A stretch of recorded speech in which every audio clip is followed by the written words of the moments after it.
I remember the exact moment my suspicions began. It was the second Samantha stepped into our living room that evening. I was on the couch, half focused on a news segment playing on the TV, when I heard the front door open. Normally, I'd jump up and greet her with a smile, maybe help her with whatever she brought home.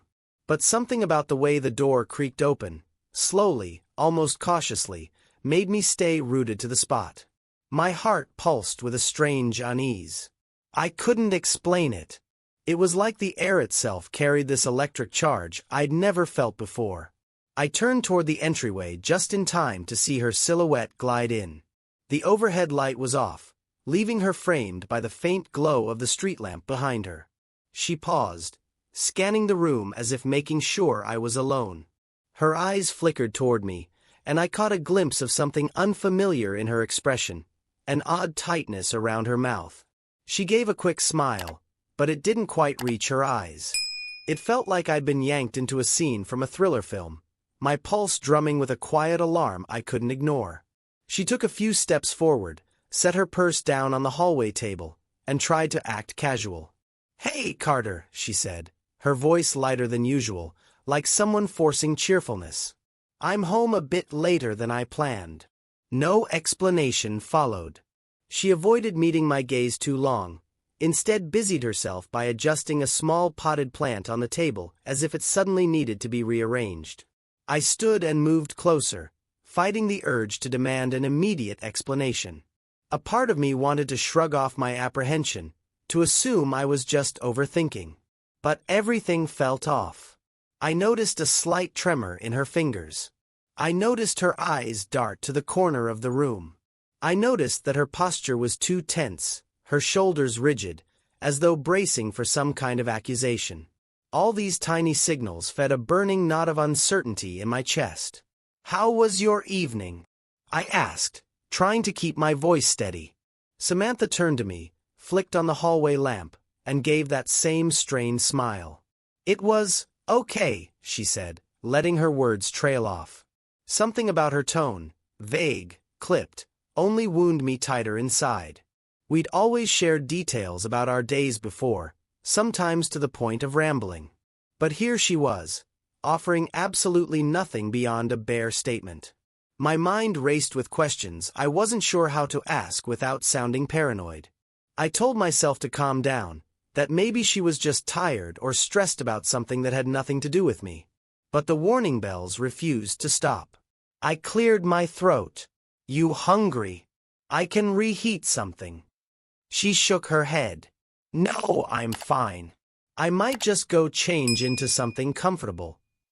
My heart gave a sharp jolt. Even that simple statement carried an odd tension.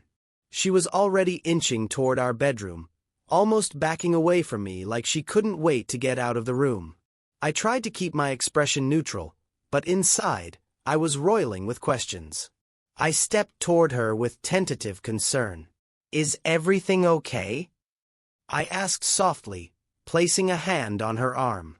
She flinched, barely a twitch, but enough for me to notice. She forced a tight laugh, then shook me off as gently as she could manage. "I'm fine, Carter. Really. I need a minute." She turned and headed down the hallway before I could say another word.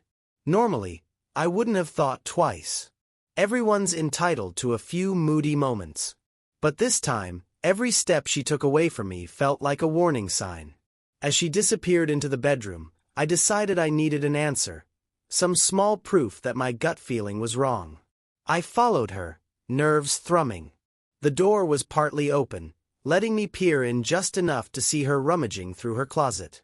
Light spilled across the room, illuminating the floor. My eyes darted to the shoes she'd tossed near the door. They were scuffed at the toes, as if she'd been walking quickly on rough ground. Samantha was pulling on a loose t-shirt and comfortable shorts, trying to act normal, but I couldn't tear my eyes away from her movements. The more I watched, the more obvious it became that something was amiss. Finally, she noticed me hovering. She froze, one hand on the neckline of her shirt. Our eyes locked. There was a moment, maybe 3 seconds long, that felt like an eternity. In that silence, I felt like she was waiting to see if I'd confront her, if I'd ask the question that was clawing at the back of my mind. But I stayed silent, pinned by my own uncertainty. She cleared her throat. "Carter, I." Then my gaze dropped.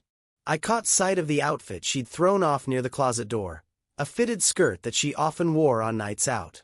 I don't know what made me inspect it so carefully. Maybe it was the way it lay crumpled on the floor, or maybe it was my own suspicious mind urging me to find proof. And then I noticed something. It was missing a piece. A crucial, unmistakable piece that should have been there if she'd come straight home from wherever she'd been. There was no underwear in sight. My pulse hammered. A dozen questions exploded in my head, each more dreadful than the last. Samantha stood there, cheeks flushed, her posture tensed like a cornered animal. In that single horrifying moment, I understood that I wasn't imagining things. This was real. There was no denying it. My wife had come home missing something she shouldn't have. I opened my mouth to speak, but the words wouldn't form. The tense silence stretched, twisting into an almost suffocating presence in the room. Samantha's eyes were wide, and my heart pounded so loudly I could barely hear my own breathing. Then she turned away, as if avoiding my gaze might erase the undeniable truth. But there was no going back. A tidal wave of suspicion, anger, and confusion roared through me all at once, leaving me dizzy. I felt my world tilt on its axis. And that's when it hit me. Maybe I wasn't the only one in this house who had been keeping secrets. My knees felt weak as a cold realization snaked through my veins. I wanted to demand an explanation. Why? Where? With whom? But I froze, trapped between fear of the answer and the dire need to know. The room felt claustrophobic, the walls closing in, making it hard to even catch my breath. I stood there, reeling, while Samantha's silence told its own damning story.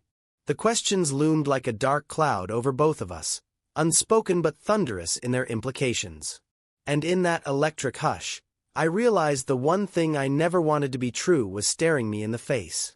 Something in our marriage was broken. I just didn't know how badly. Not yet. Suddenly, Samantha grabbed her phone from the nightstand. Her hands trembled as she fumbled with it, like she was searching for an escape route. I stepped forward, my heart in my throat, wanting to ask the question already burning in my mind. But before I could speak, she turned to me with eyes that glistened with a strange mixture of defiance and guilt. "Carter," she said, voice quivering, "we need to talk." That sentence, delivered with a raw edge I'd never heard before, nearly knocked the wind out of me. My world, which had felt stable and predictable just hours earlier, now felt like a house of cards on the verge of collapse. I swallowed hard, bracing myself for whatever came next.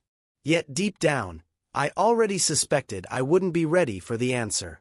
It was in that moment, standing there with my breath hitching in my throat, that I realized there was no going back to the way things had been.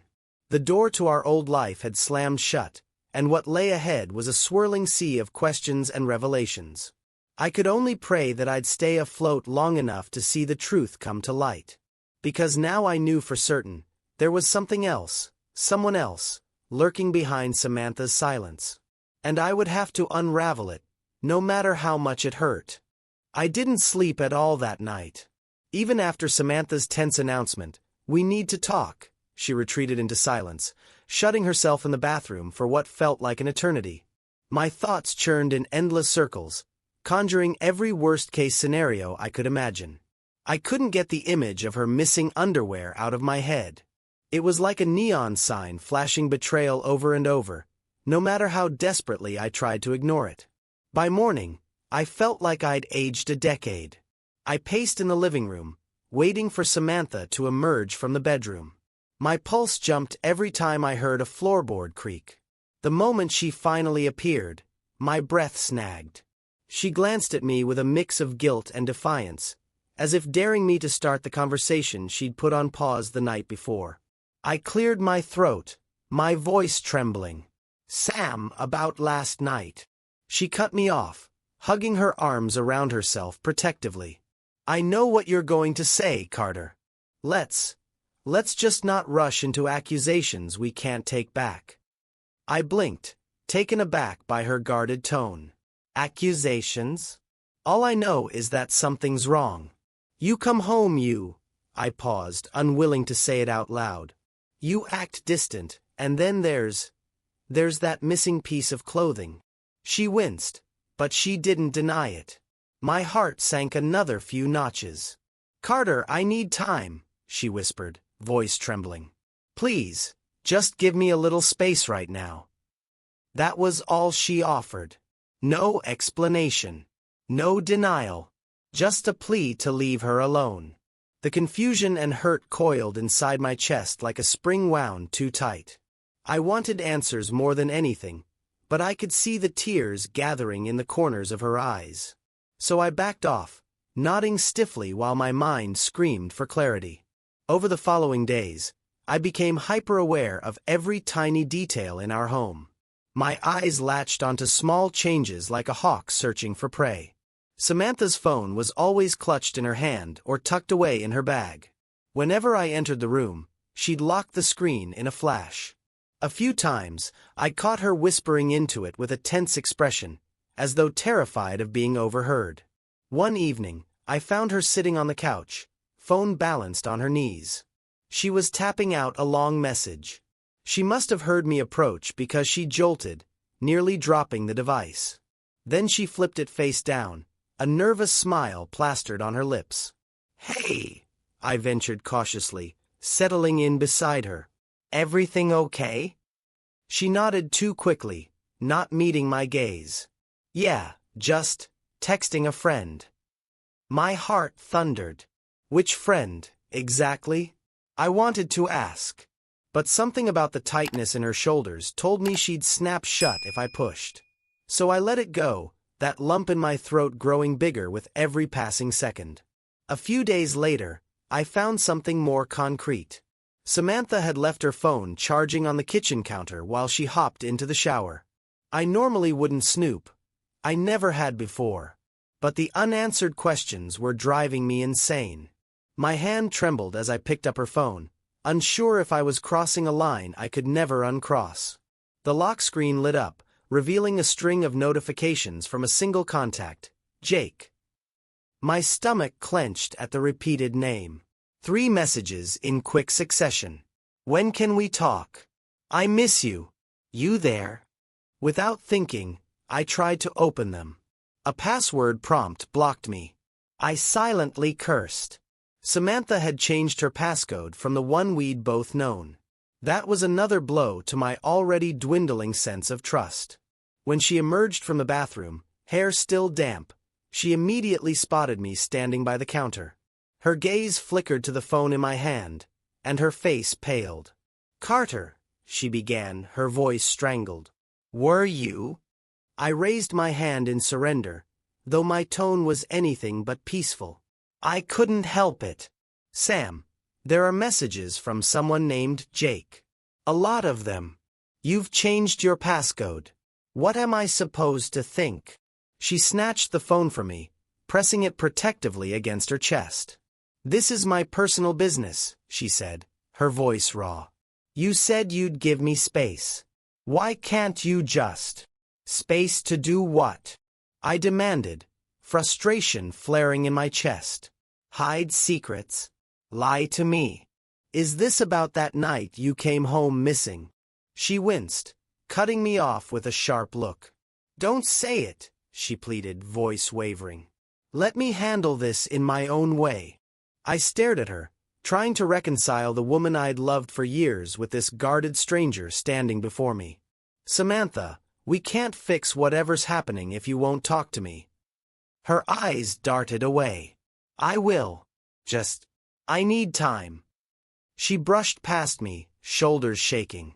I stood there, fuming, an ugly knot of suspicion, anger, and heartbreak twisting tighter inside me.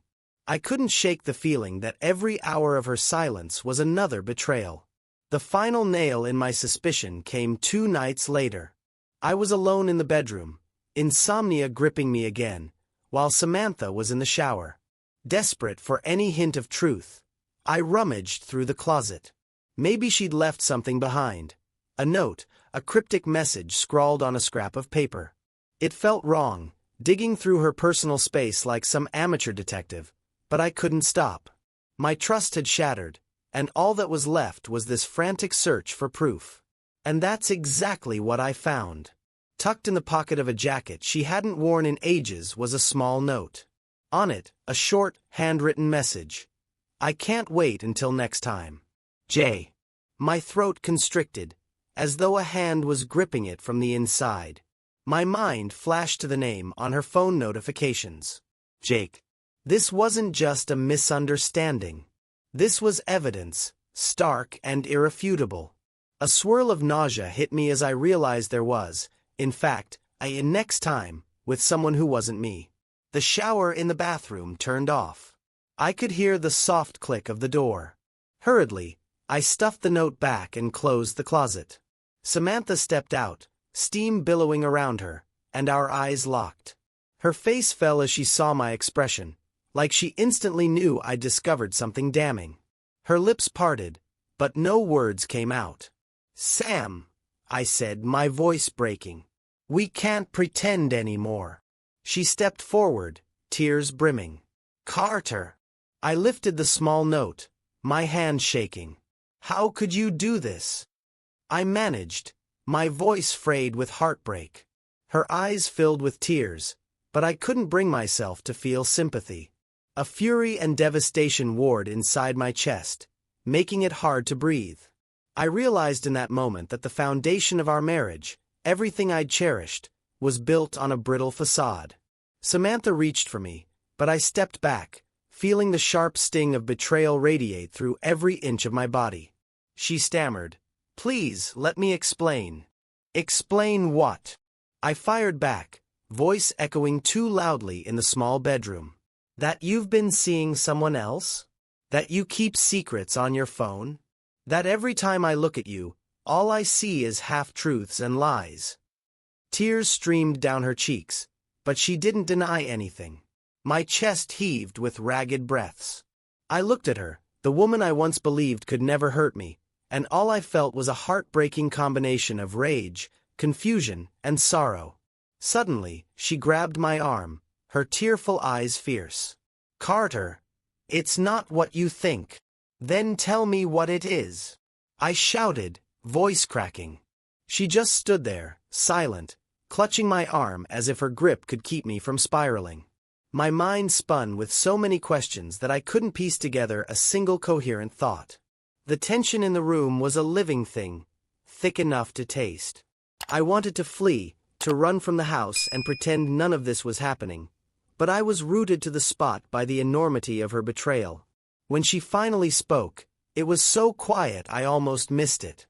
"I swear," she whispered, "I never meant for this to happen." Everything fell silent, a pause so loaded that I could almost hear my heartbeat slamming against my ribs. Her words hung in the air, a trembling admission of guilt that left me grappling with the worst possibilities. And yet, in the midst of that suffocating moment, something unexpected flickered across her expression, a strange kind of determination. As though she had more to confess, something bigger than a secret note or cryptic texts. Before I could press her further, she released my arm and bowed her head, as if preparing for the final blow. That was when the doorbell rang, two sharp chimes echoing through the tense hush of our house. Samantha's head snapped up, eyes wide with panic. I felt my pulse spike. Who on earth would show up right then, at that exact moment of truth? And in that split second, as the bell chimed again, I realized something else. Maybe Samantha wasn't the only one hiding secrets. Because the look on her face told me she knew exactly who was standing on the other side of that door, and she was terrified of what they might reveal next. The doorbell rang again, sharper the second time, shattering the tense hush that had settled in our bedroom. My heart pounded as Samantha and I stood there, both frozen and staring at each other. She looked pale, like a deer caught in headlights, and I realized that whoever stood outside might hold more truths than either of us was ready to face. I opened my mouth to demand answers, but Samantha darted out of the room, hurrying down the hall before I could stop her. Still reeling from my discovery, The note signed J, and the avalanche of suspicions that came with it. I followed, my pulse thundering. In the entryway, Samantha hesitated. Her trembling hand hovered over the doorknob as though she feared opening it would unleash a catastrophe. "Who is it?" I asked, my tone harsher than I intended. When she didn't answer, I let frustration take over. I shoved her hand aside and yanked the door open myself. A startled courier blinked back at us. He was young, wearing a uniform, holding a small package. My breath whooshed out in a shaky exhale. I felt a strange mixture of relief and annoyance. The courier glanced from me to Samantha, likely picking up on the tension crackling in the air. Samantha, face flushed, muttered a quick, "Thank you," sign for the package, and shut the door almost as fast as she'd opened it. We were alone again, the house too silent, the moment still charged. She leaned against the door, eyes squeezed shut. I stood there, fists clenched, resentment brimming over. "You look terrified," I accused. "Why? Were you expecting someone else?" Her lips quivered. "Carter, please. Can we not do this right now?" My anger flared. "When would you prefer we do this, Sam? After you sneak off to see him again? After you tear our marriage apart completely?" I watched as a flicker of guilt and panic passed across her face. Part of me almost regretted how harsh I sounded, but my fury was a tidal wave now, unstoppable. She turned away, hugging the small package to her chest as though it were a shield. I pressed forward, voice growing tight. "Is it Jake? The guy who's been blowing up your phone? The same one who wrote that note?" She shook her head, her words stumbling out. He's just a friend from work. You're overreacting." The lie was so transparent it might as well have been scrawled across her forehead. My eyes narrowed. "A friend from work," I echoed. "Then explain why you came home that night with your clothes in disarray and no underwear. Explain why you keep changing your phone's passcode. Explain why you have secret notes in your pocket telling you, 'I can't wait until next time.' Explain it, Sam, because I'm done pretending this is all in my head." Her breath caught, and for a second, I saw her facade waver. She was trapped. She knew it, and I knew it, yet she tried to cling to some shred of denial. "It's not what you think," she whispered, voice breaking. "Then tell me what it is," I demanded, stepping closer. My heart hammered in my chest. I could see tears welling in her eyes, and a small, conflicted part of me wanted to back off, to gather her in my arms and fix whatever had gone so terribly wrong. But then I remembered the betrayal, the constant lies, the gut-wrenching feeling that the life I thought we shared was built on quicksand. At my accusation, she let out a shaky exhale, lowering her gaze to the floor. "It just happened," she said, each word trembling with shame. "At first it was innocent. We started talking after a group project at work, and it grew. I never intended to. I never wanted to hurt you. I swear, Carter." The confession struck me like a punch to the gut. I staggered back a step, and she reached out as if to steady me. I recoiled, unable to bear her touch in that moment. 1,000 thoughts whirled in my mind: anger, sorrow, disbelief, heartbreak. My vision blurred at the edges. "You never intended to hurt me," I repeated, my voice strangled. "But you did. You have no idea how it feels, watching you slip away, lying to my face, then finally admitting you're involved with somebody else." My voice broke on the last words. Tears spilled down her cheeks. "Please listen," she pleaded. "We never," her words caught in her throat. "It wasn't supposed to." "Wasn't supposed to what?" I shot back, bitterness slicing through me. "Get found out." She pressed her hands to her face, shoulders shaking. For a moment, neither of us spoke, the air thick with the knowledge that there was no undoing this damage. I had an urge to shout, to smash something, to lash out at the sheer unfairness of it all. Instead, I forced myself to breathe, to keep my voice steady enough so I could speak. How long? I asked in a whisper. How long have you been lying to me? She opened her mouth to respond but couldn't form the words. Her silence was more damning than any confession. My chest felt hollow, like someone had carved out everything I cared about. Finally, she mumbled, a few months, maybe a little longer. She ran a trembling hand through her hair. I ended it, Carter. I swear. But the text messages, the note. He wouldn't leave me alone. I didn't know how to tell you. I stared at her, struggling to reconcile the woman I married with the one standing before me. Every memory of the life we'd built together flickered through my mind. Our wedding day, our lazy Sunday mornings, the way we used to laugh at silly inside jokes. It all felt like it belonged to someone else now, a naive couple who had no idea their future would unravel into betrayal and shattered trust. Why didn't you tell me sooner? I asked, desperation creeping into my tone. If it was over, why keep it hidden? She pressed her lips together, tears still tracking down her cheeks. I was scared.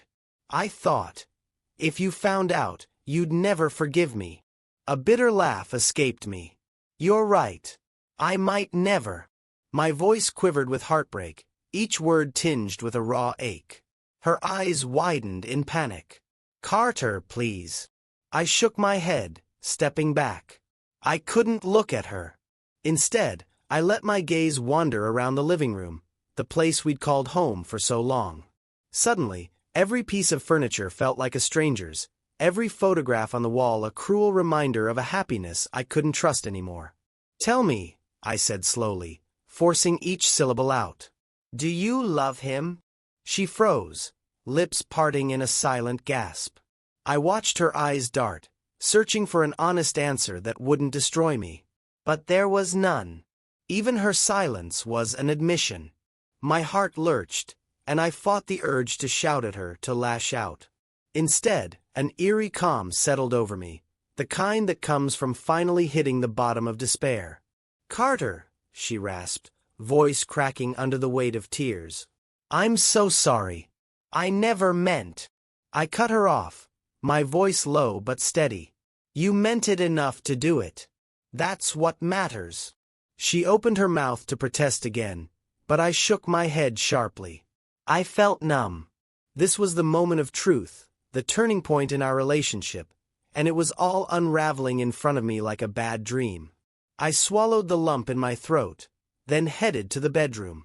My footsteps echoed as I entered the familiar space.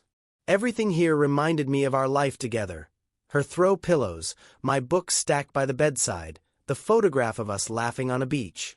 My vision blurred with tears I refused to let fall. I grabbed a small suitcase from the top shelf of the closet and tossed it on the bed. Samantha appeared in the doorway, eyes wide with desperation. Carter, you can't just leave. Please, let's talk. We can fix this. Her voice trembled, and I heard genuine regret in its tone. For a brief second, I hesitated. Part of me wanted to believe we could rewind the clock, ignore the ugly truth, and somehow rebuild what was shattered. But then I remembered the note, the missing underwear, the cryptic messages, the months of lies. My resolve hardened. I can't stay here tonight, I said quietly, stuffing clothes into the suitcase without bothering to fold them. My hands shook, but I kept going. She rushed forward, catching my arm. Please, Carter, we can figure this out. I'll do anything. I pulled my arm free, tears burning the corners of my eyes. Don't, I murmured. Don't make this harder than it already is. She stood there, sobbing softly, as I zipped the suitcase shut. My head pounded. My lungs felt constricted, every breath a struggle. I glanced around once more, taking in the home we'd shared, the life I thought we had. The pain was almost physical, a sharp ache in my chest. Finally, I shouldered the suitcase, brushed past her, and stepped into the hallway. I heard her behind me, stumbling over her words, pleading for me to come back, to listen, to understand. But in that moment, I couldn't bear another second under the same roof. I paused at the door, turning to look at her one last time. She stood there with her eyes red-rimmed, arms wrapped around herself like she was trying to hold her world together. Maybe she was. But I felt nothing but a hollow sadness, an emptiness that swallowed any sympathy I might have had. "I loved you," I said, my voice trembling with anger and heartbreak intertwined. "I don't know what's left of that now." Her lips parted, a choked sob escaping before she managed to speak. "I'm sorry," she whispered, tears streaking her cheeks. "I'm so sorry, Carter."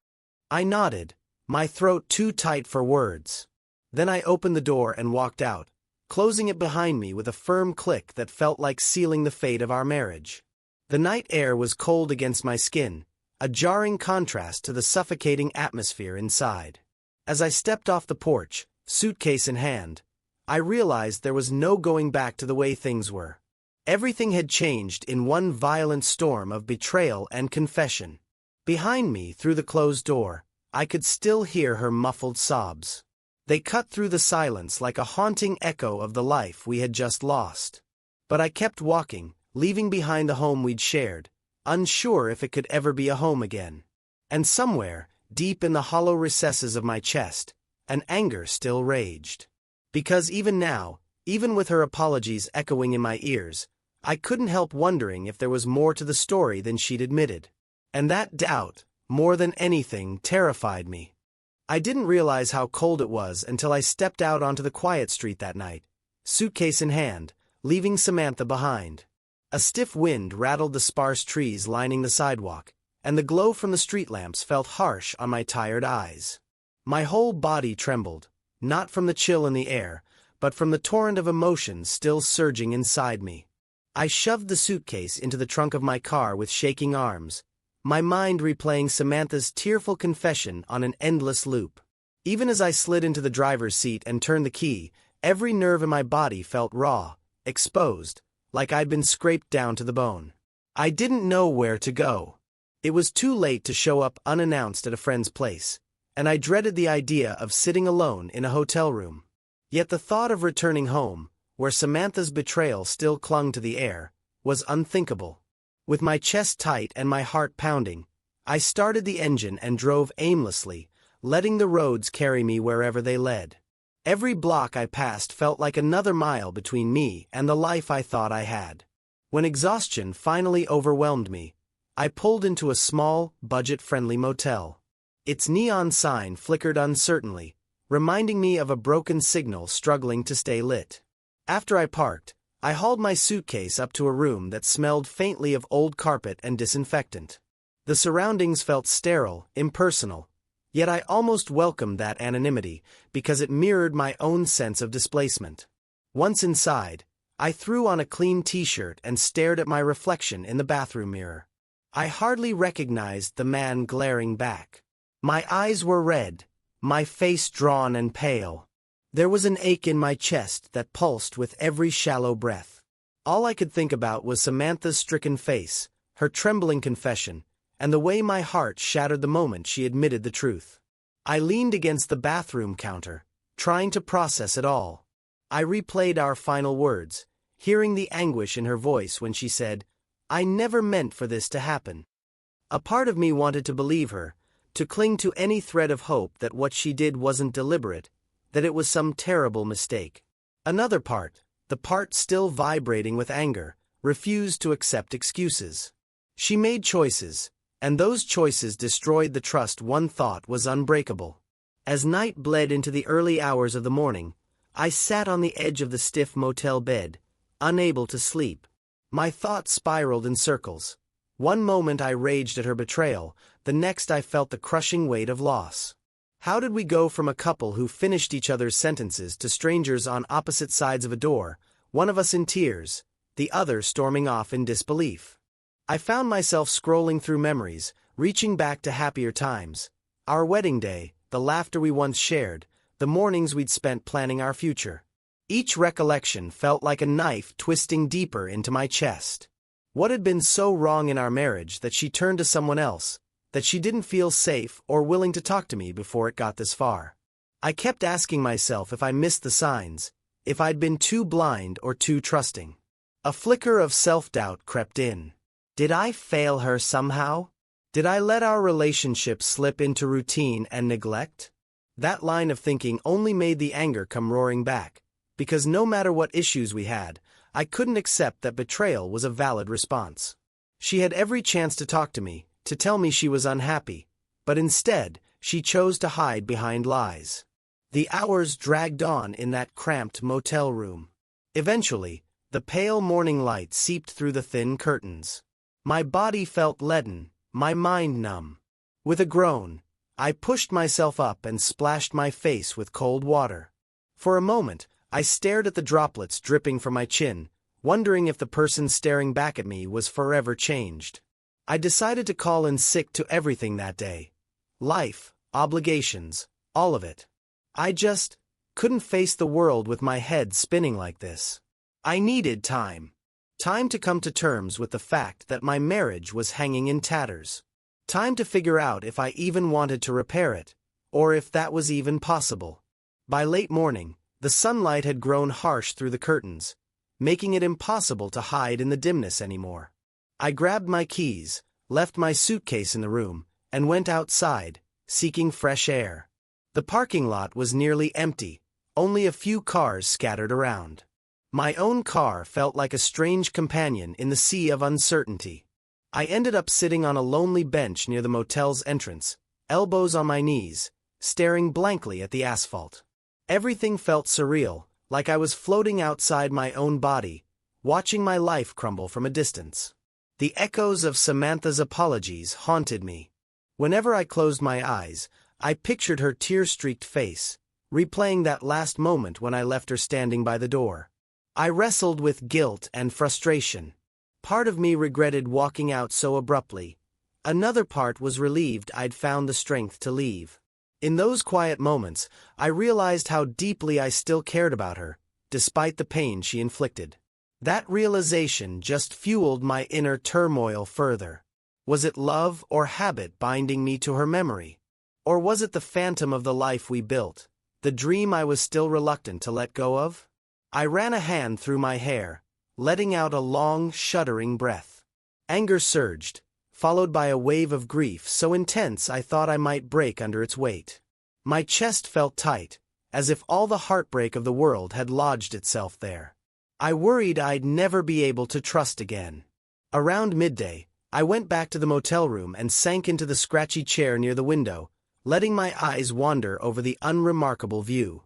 Cars passed occasionally, and a family with 2 kids checked in down the hall, their laughter echoing through the corridor.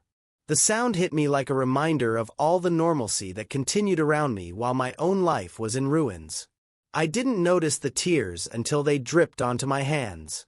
For the first time since the confrontation, I allowed myself to fully break down. My shoulders shook as I tried to silence the sobs.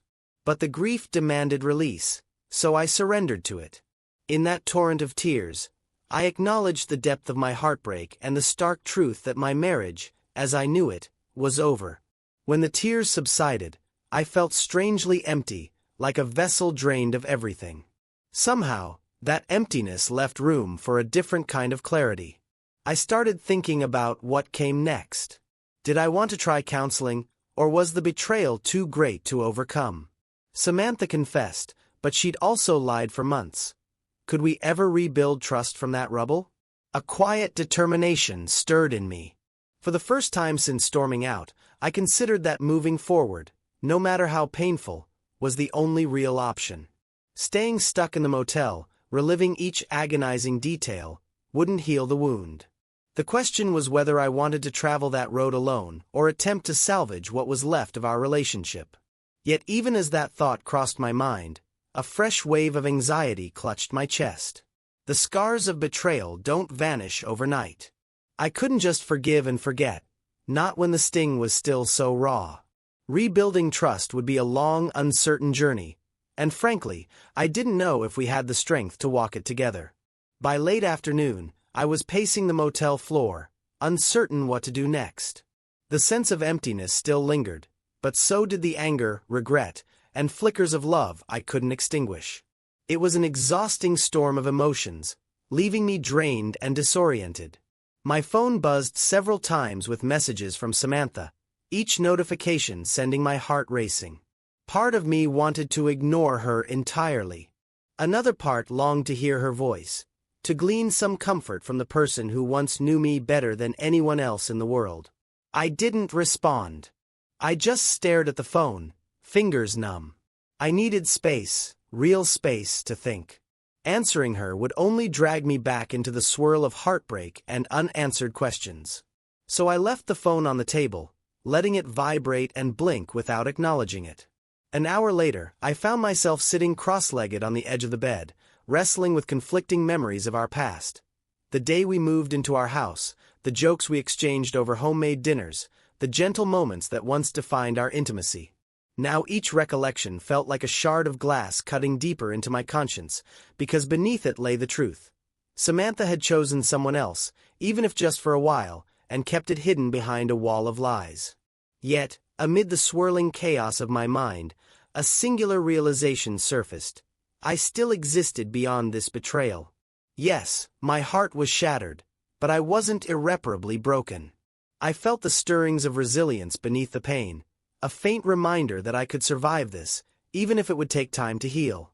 That spark of hope, as tiny as it was, made me sit up a little straighter. Maybe I couldn't decide our entire future right now, and maybe I wasn't ready to face Samantha directly, but I could at least acknowledge that life would go on, however painful or uncertain. I needed to focus on what I wanted next, to make decisions for my own sake, not just in reaction to her betrayal.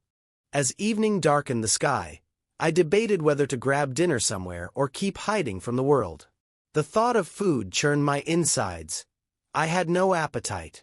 Instead, I stayed in the room, letting the silence settle around me like a blanket of uncomfortable truths.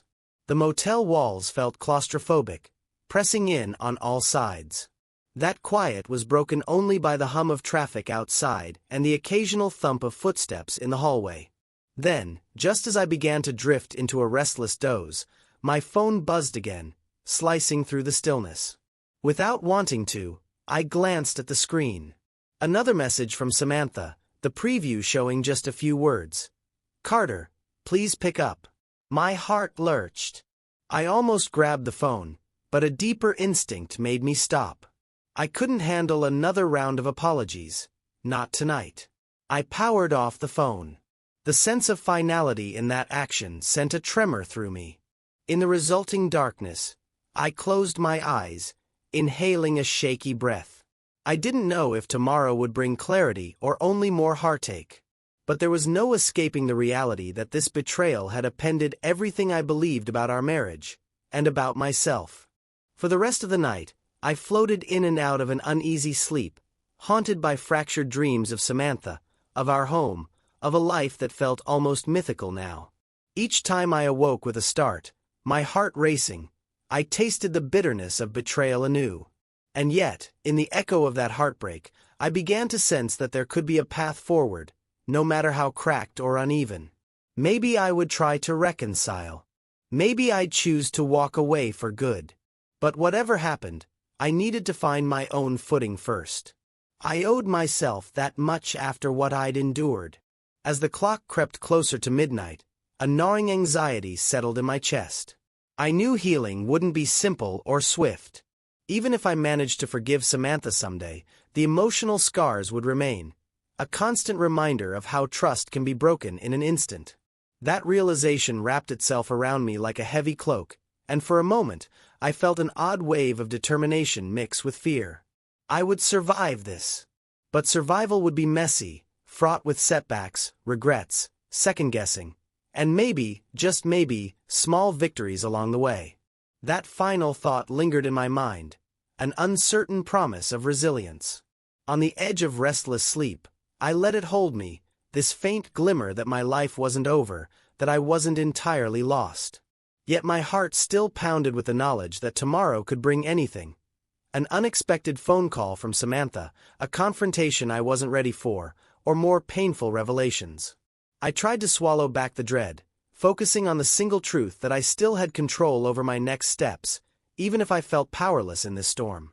The swirling doubt refused to vanish, though, and as I finally drifted off, It clung to me, a stark reminder that wounds this deep rarely heal without leaving a scar. I woke up in the motel for what I hoped was the last time, the early sunlight slanting across the threadbare carpet. My head felt clearer than it had in days, though a dull ache still lingered at the edges of my thoughts. The realization sat heavy on my chest. I needed to stop hovering in limbo. I needed to decide my next move, for real this time. No more drifting between heartbreak and indecision. Samantha's betrayal had changed everything, but that didn't mean my life was over. I took a quick, lukewarm shower and stared at myself in the mirror. My reflection looked exhausted, but there was a flicker in my eyes. Determination, maybe. I toweled off, threw on a fresh shirt, and sank into the chair near the window with my phone in hand. The morning sun pressed in, bright and unforgiving, illuminating every crack in my resolve. I inhaled deeply. It was time to act, to shape my future instead of letting it shape me. I found a lawyer's number that a friend had once passed along, more as a just-in-case reference than anything else. I'd never thought I'd actually need it. My hand shook slightly as I dialed the number. A crisp receptionist's voice answered. I swallowed the knot in my throat and scheduled a consultation for later that week. By the time I hung up, my heart pounded so hard that my chest felt ready to burst. I'd officially taken the first step toward divorce. I'd never imagined myself as someone who'd get divorced. The thought conjured images of heartbreak, endless paperwork, and a final painful severance. But in that moment, it also felt like the only real path forward. Samantha's lies had fractured our marriage beyond recognition. Even if there might have been some shard of love left, I couldn't see a future built on those broken pieces. After checking out of the motel, I tossed my suitcase into the trunk and drove with no set destination.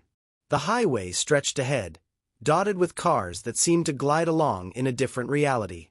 I felt like I'd aged years in a week, yet the world kept spinning as usual. The radio played some upbeat pop song that clashed with my mood. I turned it off, needing the silence to think. Eventually, I veered onto a familiar exit, one that led to a park where I used to go running. It was one of those little spots that never made it onto the tourist guides but always felt like a secret haven. I parked under a tall tree and stepped out into the crisp air. The morning chill bit at my skin, but it grounded me, reminded me that I was alive, still breathing, still capable of moving forward. I made my way down a winding path. The leaves rustled underfoot, and a couple of joggers passed by with polite nods. In the distance, I spotted a friend I hadn't seen in ages. Michael, from my old running group. He was doing light stretches near a bench. I hesitated, uncertain if I wanted any company, but he spotted me before I could slip away. "Carter," he called, looking just as surprised as I felt. "Man, it's been a while." "Yeah," I said, forcing a small smile. "I've been busy." He eyed me with friendly concern. "You okay? You look a bit out of sorts." I debated offering a white lie, but the weight in my chest refused to let me pretend. "I'm going through a lot," I finally admitted. Michael nodded slowly, gesturing for me to sit on the bench. "Well, if you want to talk, I'm here. No pressure." We settled down, the breeze ruffling our hair. I glanced at him. His calm, steady demeanor was a stark contrast to my own inner turmoil. Before I knew it, the words spilled out. How I'd discovered Samantha's betrayal, how I'd left, how I was filing for divorce. Each sentence felt both painful and liberating, like releasing a valve that had been under too much pressure. By the time I finished, Michael's expression had shifted from surprise to sympathy. "Carter, that's tough," he said softly. "I'm really sorry. But, you're doing the right thing if that's where your heart is. No one deserves to live under that weight."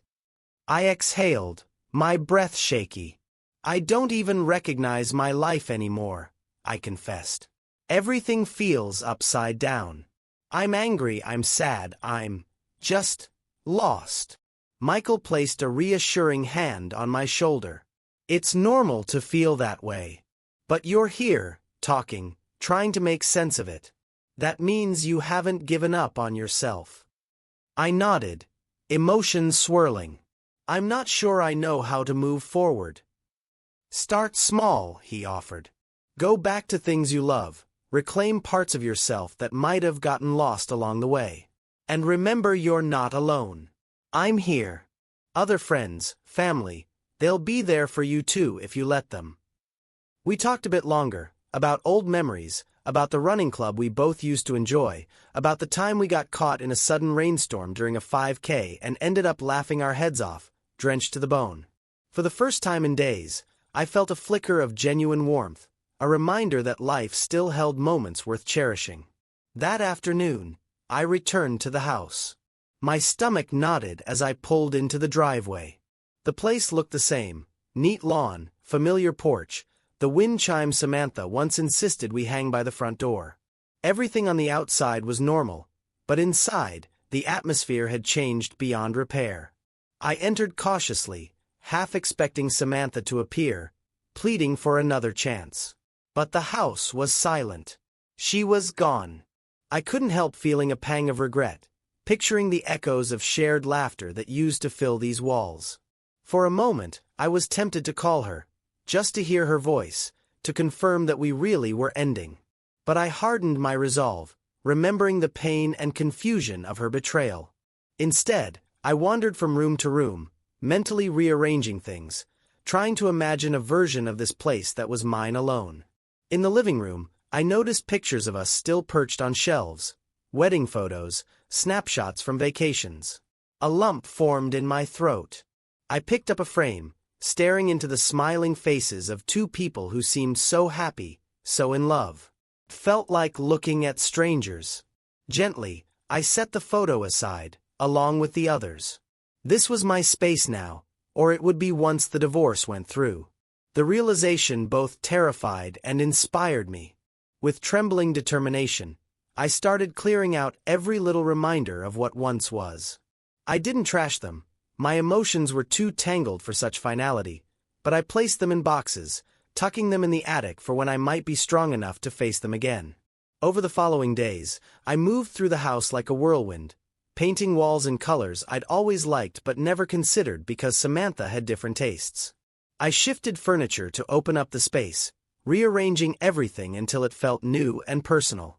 The physical labor was cathartic, giving me something tangible to control. In between paint rollers and screwdrivers, I reached out to old friends, people I'd grown distant from over the years. I even called Michael again, and we made plans to go running together. It felt strange to socialize without Samantha, but also oddly liberating. Each conversation, each invitation accepted, was another step toward reclaiming who I was before everything became so complicated. During one of these runs with Michael, as we trotted along a scenic trail, he asked how I was holding up. My chest rose and fell with labored breaths, but I felt lighter, more alive than I had in weeks. I'm not great, I admitted, but better. Every day I'm starting to feel like me again. Michael gave a supportive nod. That's progress, man. Keep at it. His words buoyed me for the rest of the run, and by the time we parted ways, I felt a fresh surge of confidence in my ability to move forward. Meanwhile, the divorce proceedings were set in motion. My lawyer explained every step, every document, every form that needed signing. It wasn't easy. I still had moments where I questioned if this was truly the right choice. But each time doubt crept in, I remembered the pain of betrayal, the emptiness I'd felt, and I refocused on the life I was building for myself. On a Saturday, I decided to tackle one of my old hobbies: woodworking. Years ago, I used to spend weekends in the garage, refining small projects, shaping raw pieces of lumber into something functional or artistic. I hadn't touched my tools in ages. Samantha never showed much interest, and over time, I let that part of me fade. Now, though, I pulled out the dusty equipment, set up a workbench, and let my hands roam over the cool metal of the saws and chisels. It felt like reuniting with an old friend. Sawdust filled the air, and the rhythmic hum of the sander became a kind of therapy. My first project was simple: a small wooden shelf for the living room. As I worked, my mind quieted.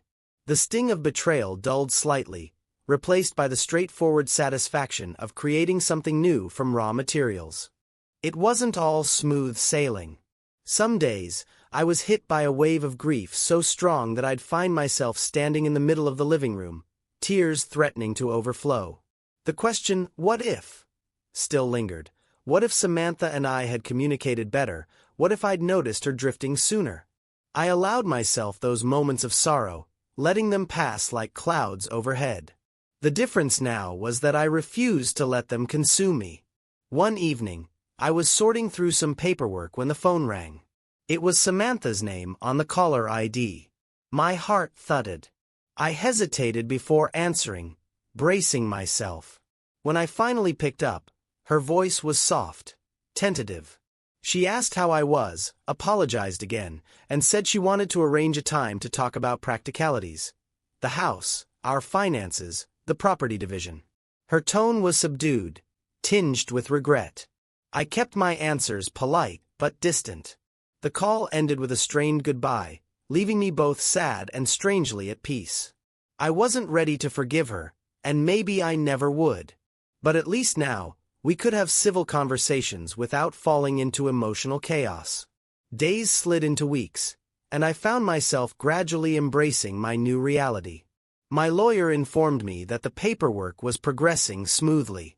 The finality of it weighed on me, but it also felt like a door opening to a different future. A sense of relief mingled with the lingering sadness, an acknowledgement that while this chapter was ending, another was beginning.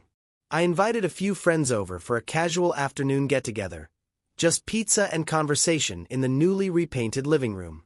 Michael came too, a grin spreading across his face when he saw the changes I'd made.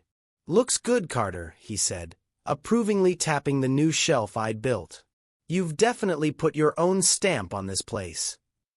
"Thanks," I replied, feeling a swell of pride.